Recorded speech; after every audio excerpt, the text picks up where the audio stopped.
because it's all the energy we have to get through the day. So opening these up in various different ways, getting the energy to flow more evenly and smoothly is really what we're going after here. So I want us all to do the next exercise.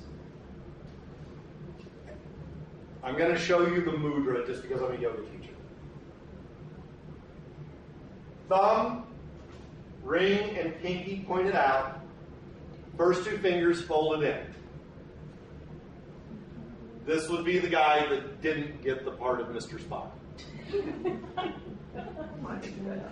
Yeah, that one's easy compared to this. Getting these two to fold in, it's easier if you kind of squish them on your leg. This is Vishnu Mudra. If we take and close the left nostril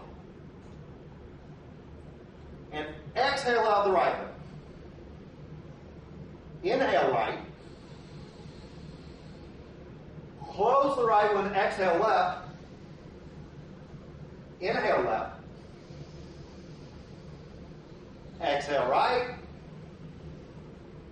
inhale right, exhale left. That's called Nadi Shodhana. Most people know Nadi Shodhana as alternate nostril breathing. But if you're paying attention at the beginning, the word Nadi's in there. Nadi Shodhana is for the sake of clearing the nadis.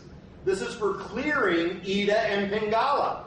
Now, if we want to talk about balancing, now we're into the balancing act. Do we have masculine and feminine balanced within us? Did we notice that one was easier to breathe through than the other? If the left one is blocked, if it's harder to breathe through the left side, you're imbalanced in your feminine energies.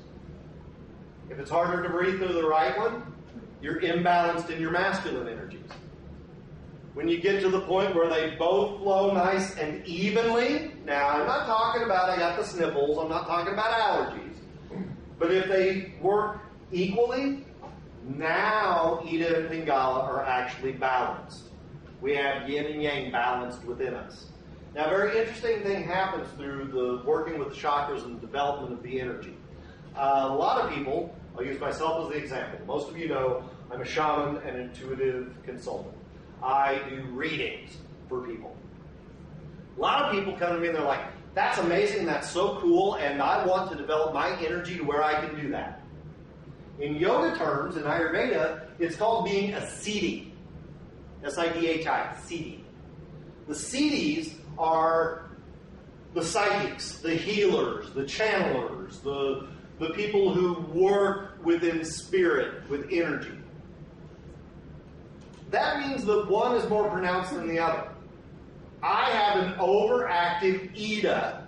Ida is receptive, feminine, governs our intuition, governs the feminine receptive quality. Since I'm a reader and I do psychic work and rely on my intuition constantly, I have an overdeveloped Ida. Interesting that happens to go along with me being gay now, isn't it? So when we think about the idea of that overdeveloped, since when is overdeveloped a good thing? It's not.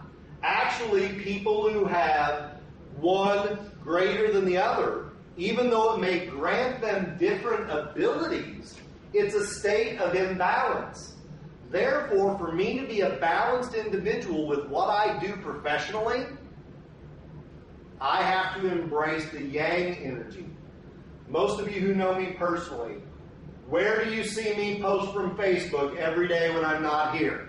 The gym. That's right. I'm in the physical yang, doing masculine energy because it helps to balance everything out. I'm doing Ida all day long.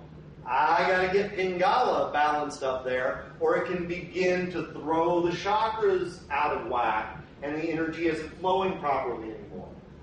So yes, women will have a little bit more active Ida by nature. Men will have a little bit more active Pingala. But when we get into the siddhis, the spiritual gifts, we're actually talking about a state of imbalance. So for that to work properly, we have to take countermeasures to keep ourselves in that nice state of equilibrium. Those of us who are healers in the room, physical or non, or looking around, combination of the two with most of you guys.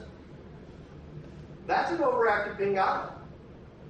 A lot of people think, well, but healing's nurturing. Isn't that feminine?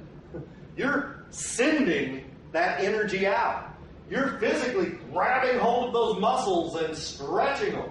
You're actively engaging. Active is yang energy. That is an overdeveloped Pingala.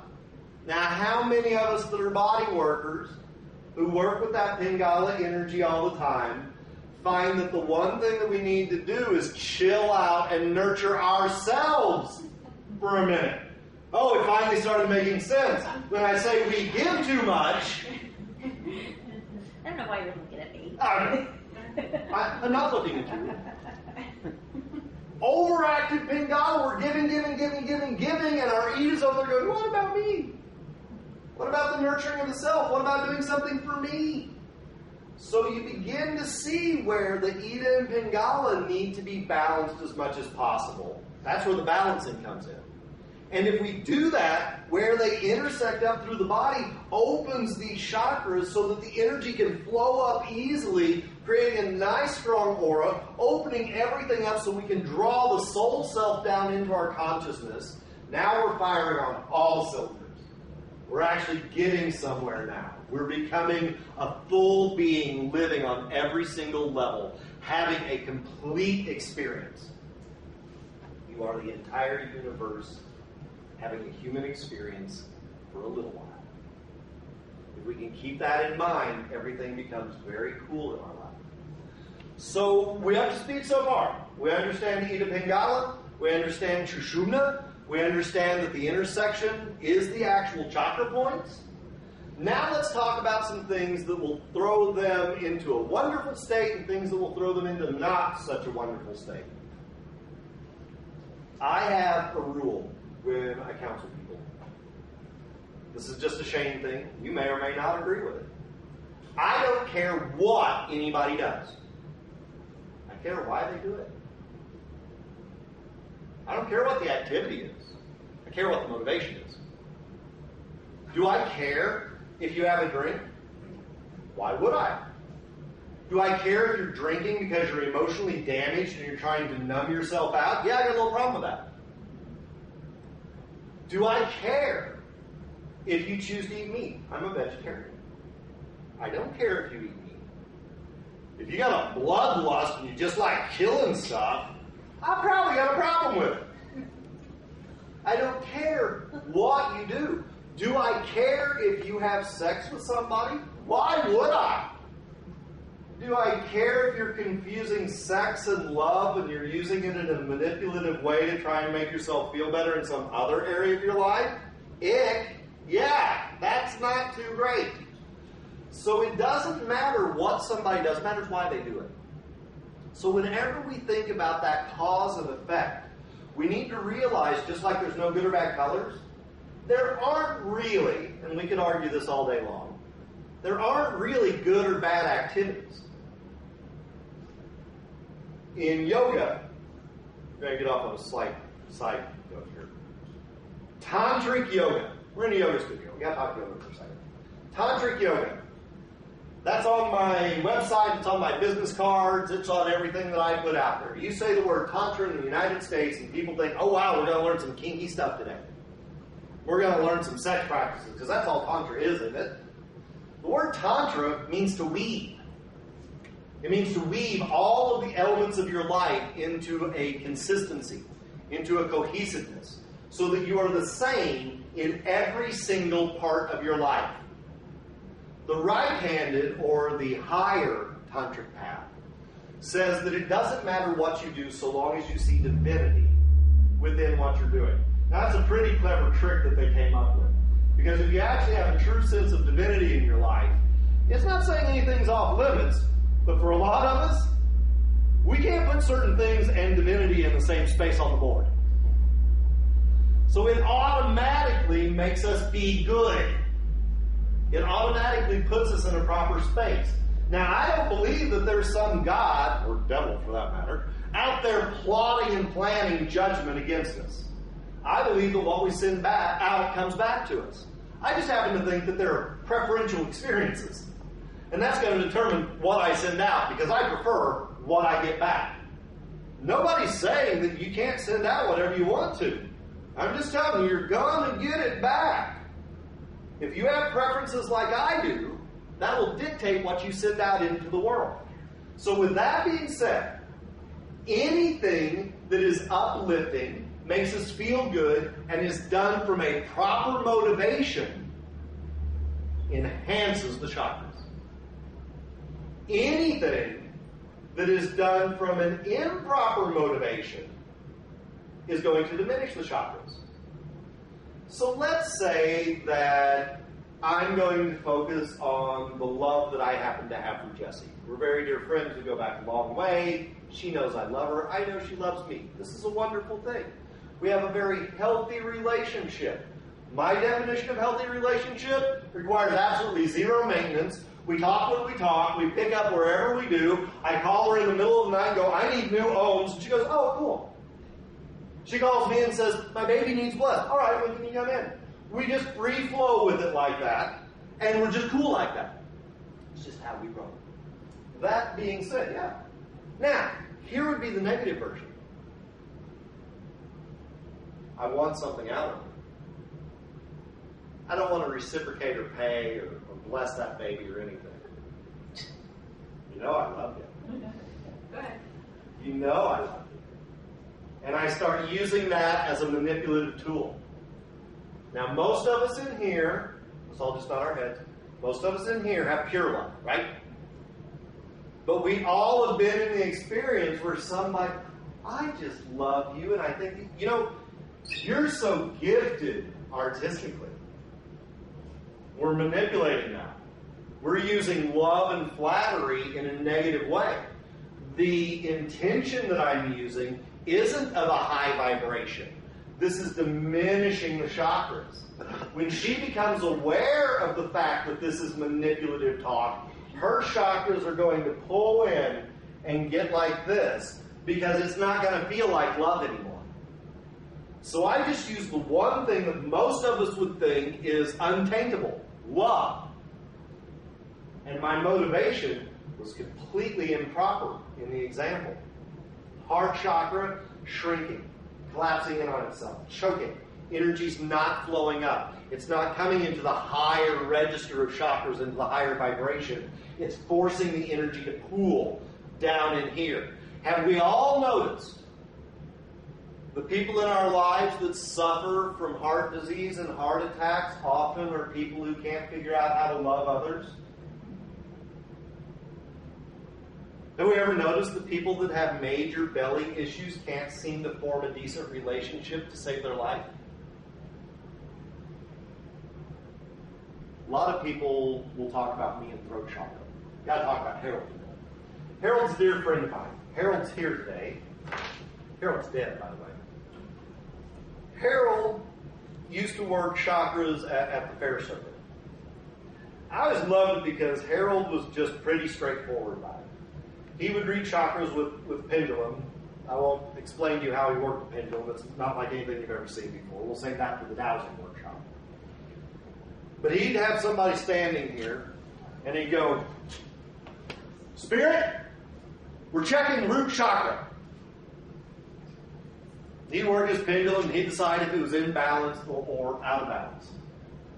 And the thing that was awesome about Harold was that open communication, that talking, that all that sort of stuff, all he wanted to know was how open or how shut the chakras seemed to be. So the first time he ever did mine, he's got his pendulum where, Spirit, we're checking root. Well, you're just not in your body much at all, are you? Second one, you're kind of a loner. You don't really make friends very easy, do you? Got up here and said, well, you're kind of full of yourself. You know who you are. He got to here, and he said, well, this is weird, because on one hand it's wide open, and on the other hand it's not open very much at all. I'm a very loving person. Once you make it past the sniper on the roof, the dog in the front yard, the deadbolt at the gate of my heart, and this. then I can love. He got to hear it. He was like, you're always that loud, aren't you? You can tell who knows me in this room. They're the ones who are laughing. I have an extremely active throat chakra. I'm like this all the time. This is my inside voice. Ask Andrew. We've been coming up with little things to put under the doors. We've been trying to come up with every way to keep the sound back here in this room. I guarantee you, did we all notice when we were doing these? I assumed you guys were doing lum bum rum yum hum om om with us. I couldn't hear you over my own damn voice. Then we got up to here and he was like, wow, I thought that one was open. We're back to the imbalance of the Eden.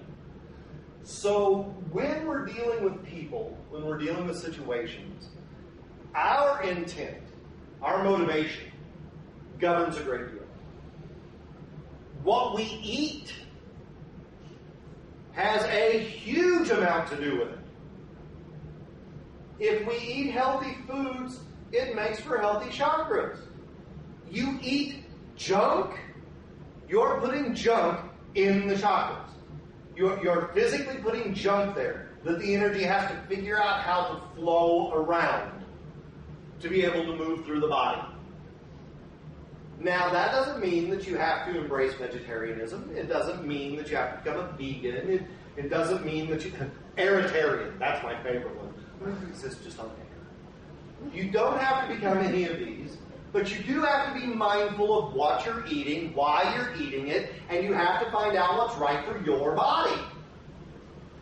Thankfully, we have wonderful people that can help with things like that. Dr. Barbara Austin, by the way, naturopath, she's here in the office with us. If anybody wants some help on that part, she'd be the one to talk to.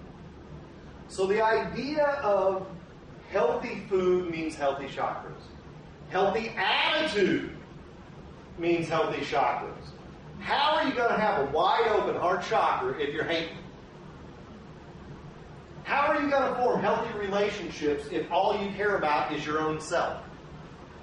So the attitude has a lot to do with it. The environment has a lot to do with it. At the risk of offending somebody, or knowing me the hope thereof, drop me into one of the big churches here in town. Then tell them who I am and what I do. All of my chakras are going to get very close in tight here. And some of theirs are going to become very expanded. The colors won't be very clear though, will they? Because there's judgment, there's criticism, there's condemnation. So when we step into that, we're using our higher chakras, but we got awful dingy colors going on now. So the environment that we're in has everything to do with it. When we're around people that we love and we feel comfortable with, what do we say? I just feel like I can be completely open with you. What do you think we're talking about being open? The chakras. Well, I just felt very like this around that person. Our body language says a lot. When we feel comfortable, we're here. When we don't feel comfortable, we're here. What's the number one thing that we do when we're trying to figure something out? We're trying to activate the third eye. We're trying to stimulate the center of awareness and cognizant thought process. Boy, I'm hungry. Subconsciously, we're accessing the actual chakra points, and we don't even know that we're doing it half the time. One of the ones that drives me crazy. I'm hoping that this room proves me wrong. Everybody point to yourself. Love it.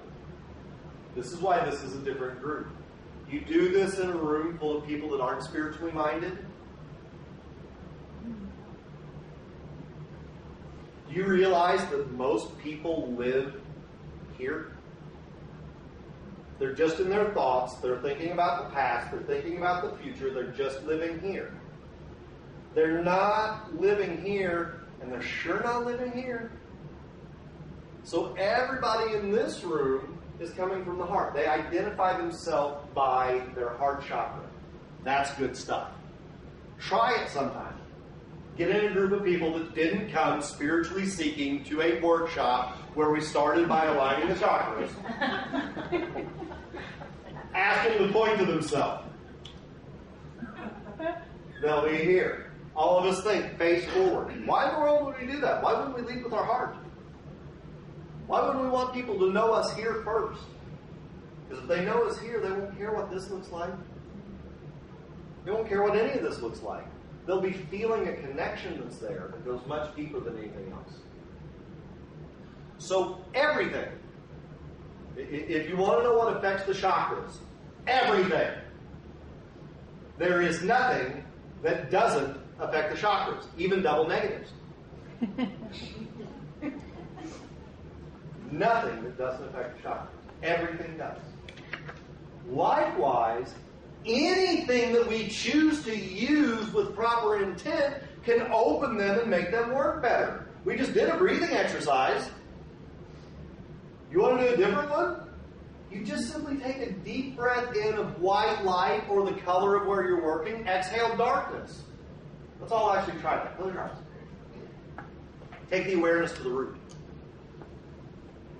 Think about the color red. You have a choice. You can bring in red or you can bring in white. Everybody take a full, deep breath, breathing the air, the prana shakti, to that root chakra. And as you exhale, let go of darkness and blockages. Go ahead and give it another round. Inhale light. Exhale dark.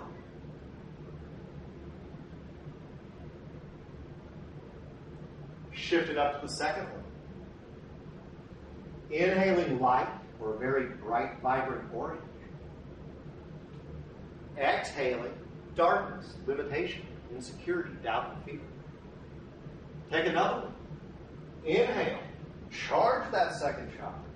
See it growing brighter, clearer, more vibrant, maybe feeling it. Exhale all the darkness. Let go of everything that stands between you and connecting with others in a healthy way. Take it up to the solar plexus. Big breath in.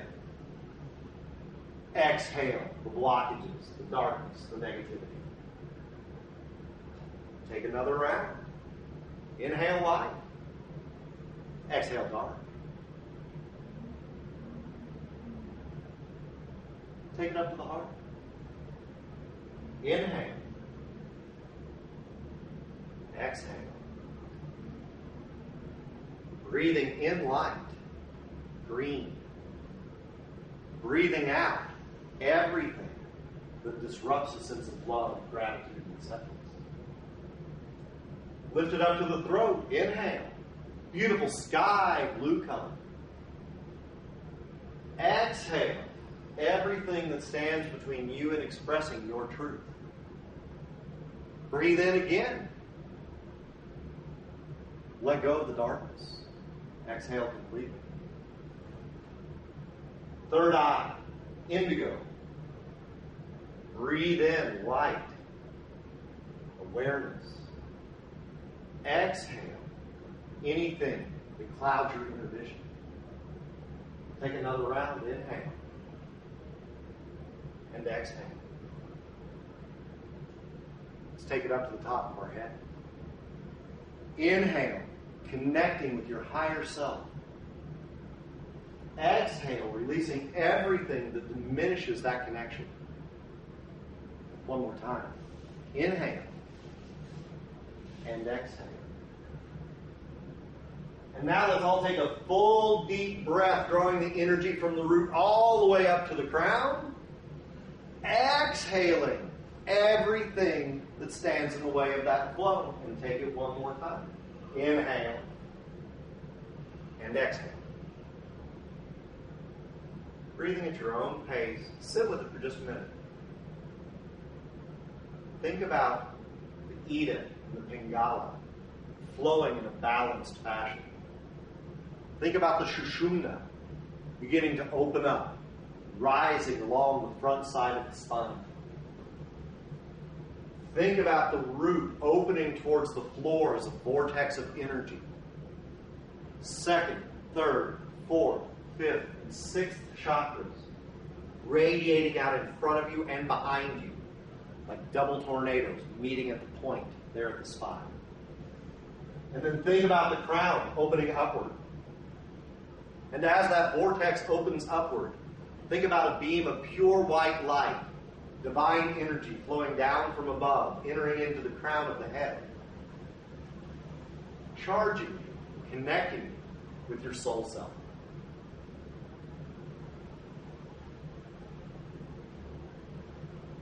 You can open your eyes whenever you're ready. So we've covered 3 different techniques already where we can align and charge, energize, and clear our chakras themselves. Lum, bum, rum, yum, hum, om, aum. Nadi Shodhana. Holding the intention of breathing in the color, breathing out darkness and blockage. There are many other techniques. We're going to save the last one for our closing today, and that's actually using tones. Each chakra actually has a tone that goes along with it. There happens to be a chart that's for sale that has all of that information on it. You'll find that it actually corresponds directly with the Pythagorean scale, so that it's mathematically perfect. We're into sacred geometry, we're into sacred color therapy, all of that sort of stuff. Before we get to that, I want to go ahead and jump to this sheet that's got the writing on it. Now, this is by no means all of the information that there is about chakras, but this is a nice, handy thing to refer to. We're just going to run through it real quick. Everything is energy. The minute you begin to understand that, it changes your perception throughout your entire life. Everything is energy. I used to be part of a spiritual group 20, 25 years ago, and we sat around saying that. We also used to say that the atom isn't the smallest increment of energy that exists. It gets smaller and smaller than that. Well, science now says that everything is energy and that atoms aren't the smallest part. I'm glad they finally caught up to us.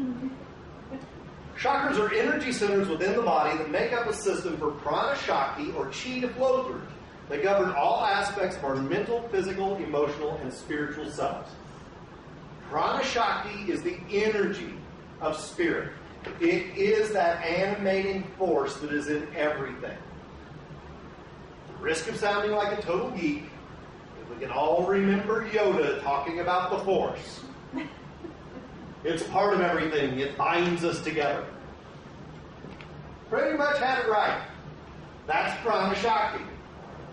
The nadis are inner channels through which the Prana Shakti flows into and through the body. The intersection points of the nadis are the chakra points. So we always want to think when the chakras are out of alignment, when they're not firing properly, the first thing we want to look at is an imbalance between masculine and feminine energies. Simple questioning, simple thought will get you to the point where you understand where you're out of balance there. That will immediately begin to open up the chakras for a greater energy flow.